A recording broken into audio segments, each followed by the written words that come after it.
The Money Show. Business Books. Our business book this evening, Facing Our Futures, how Foresight, Futures Design and Strategy Creates Prosperity and Growth by Nikolas Badminton. This isn't Nick Badminton, the former chief executive of Pick and Pay.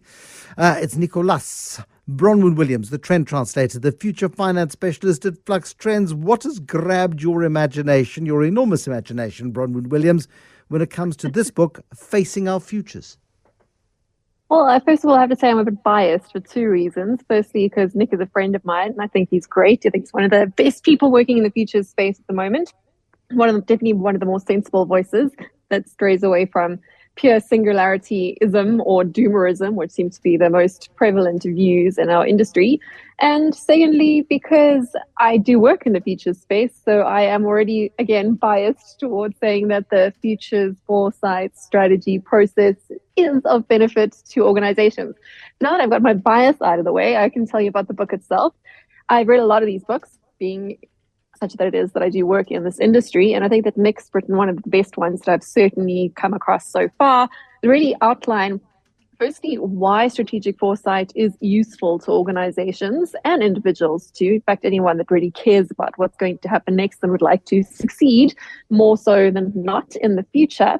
And then, of course, also just because as human beings, we want to make sure that the future that we're going to walk into is going to be a better one rather than a worse one. So he describes why we should be doing this or looking at strategic foresight. And then he also describes in quite great detail, but without being too long-winded, how to go about it. So he kind of gives a real beginner's guide to the principles that we use in our industry, the principles of strategic foresight, including scanning for trends on the horizon, and then in the most simplified terms possible, sort of putting those together into scenarios, which are really stories that get us to understand, feel, and experience what the future could be for better or for worse. I know Nick's methodology that he likes to use, he likes to play with what he calls dark futures, or what could go wrong, or mini dystopias, to challenge thinking about some of the things that we're doing that perhaps we shouldn't be doing, and some of the things that we aren't doing that perhaps we should be doing, with a view, of course, to not landing up in those dark places, but rather ending up somewhere a bit brighter and nicer for all of us to live, work, and play in. Strategic foresight. We think we understand what strategy means. We think we understand what foresight is. When you blend strategy and foresight and have strategic foresight, how does that differ from being strategic and having foresight when you combine it? Well, I think it's first a good idea to go backwards one step and talk about the difference between what foresight is and what forecasting is. Most businesses' strategies are based around forecasting, right? You'll sit together with your accountants, with your planning department, and you'll try to figure out what the future is likely to be based on economic outlooks, based on political views, based on the best insights of the experts that you have on your board and working in your C-suite team. And you'll try and figure out what the world around us is most likely to be, and then we'll set targets in order to try and achieve goals that match the future that we think it's going to be. So that forecasting kind of narrows in on a singularity, if you want to put it that way, as to what the future should be, the most likely number that we're going to land on, whether that's economic growth or jobs or market share, whatever that target is, and kind of narrows down to a pinpoint. Whereas foresight is quite the opposite. It's about diverging from what is likely, and even necessarily from what we desire to be our most preferred future, and looks again instead at the full horizon space of what is possible, which could be much worse on the one hand, but also could be much better than what your forecasts were supposed to be. So the difference between sort of a regular strategy and strategic foresight is about broadening your future perspective rather than narrowing in on a particular point, which is where it comes together, because it's all well and good to play around with lovely little dystopian scenarios and to do all the futures games and workshops. It only becomes useful and practical for organizations when it is plugged back into the strategic planning process.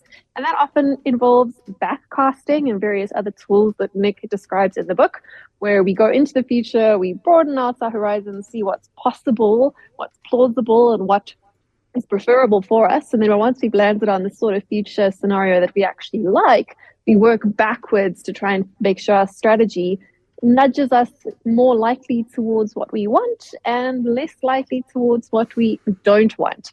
And it's always interesting when we do these processes with clients, like what people like Nick and myself do, is the difference between the forecast future and the most desirable future. And that's, of course, where the whole futures game comes into play. No, exactly. And I love the plurality of the book in terms of facing our futures.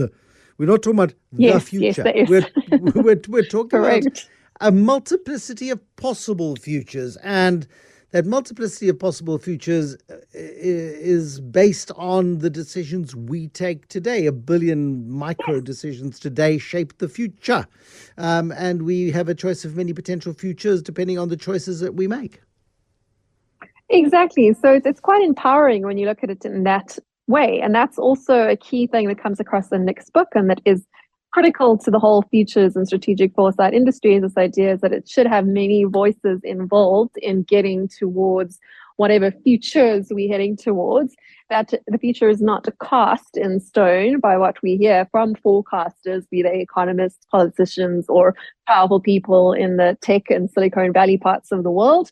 But I think that's a really important point, that it's about being collaborative and listening to many different viewpoints. And that comes across very strongly in the methodology that Nick has put together in this book.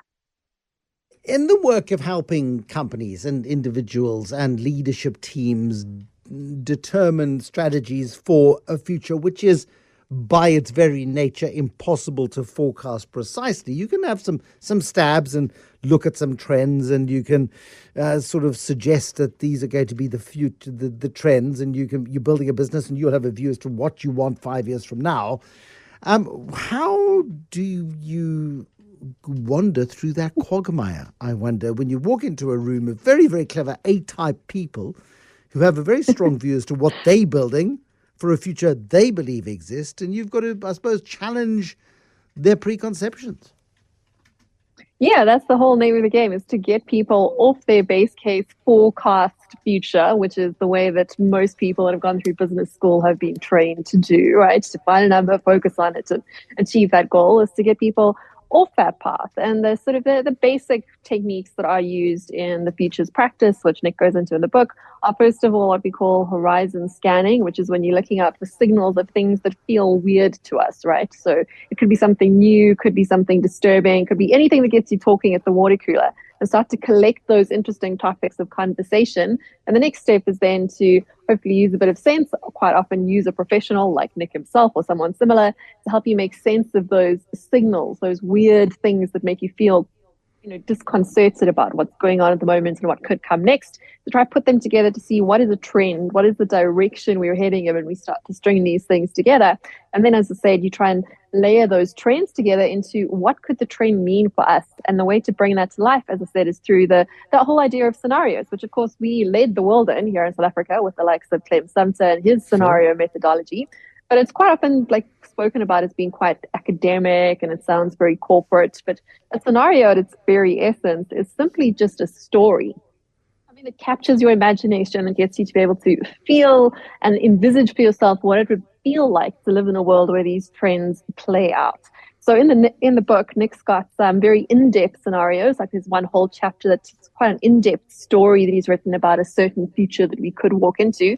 But he also got some very small ones that are nothing longer than a tweet, but they're designed to stimulate conversation. Because once you can feel a story, it's a lot easier to grasp for yourself what this world would be like to live in. And I think that the one that sort of springs to mind is a little one-line future scenario that he wrote about the agricultural mercenaries invade golf courses to plant food in the future where water is running out, right? Yeah. So now it's a story, right? So instead of just preaching to people and saying, oh no, water scarcity day zero, you can imagine that. You can imagine the disgruntled, less affluent people in Cape Town just pitching up and planting beans and tomatoes on the prestigious golf course around the corner, right? And what that would mean for class interactions, for politics, for all the rest of it. And that sort of starts the conversation, right? That's a great way to bump people off their dry forecast chart that has the number going up and or down, right?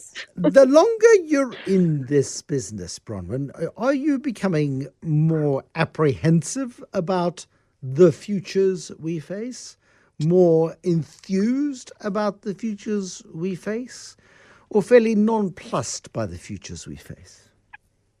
Well, I think I'm naturally tend towards the nonplussed side of things, but at the same time, the longer I spend in this game, the more I realize the moral imperative of pragmatic optimism, which is something I've been speaking about a lot over the last couple of years. Yep. In that, the more I spend in the space, the more urgent it becomes apparent that we take control of our agency and that we don't just succumb to the base case forecasts that seem to be taken as inevitable, as some sort of singularity point that we're all walking towards. So it seems like the more I spend in the space, the more urgent it is to nudge people into using foresight rather than just forecasting to plan your individual life and your company life. And it's so much more empowering, though, too, right? It's a lot more fun to think that you can add some chaos into the plans of even the most godlike men among us. Thank you, Bronwyn Williams. Food for thought this evening. The trend translator and future finance specialist at Flux Trends. The book, Nikolas Badminton's book, Facing Our Futures, How Foresight, Futures Design and Strategy Create Prosperity and Growth. Lovely. Thank you very much, Bronwyn Williams.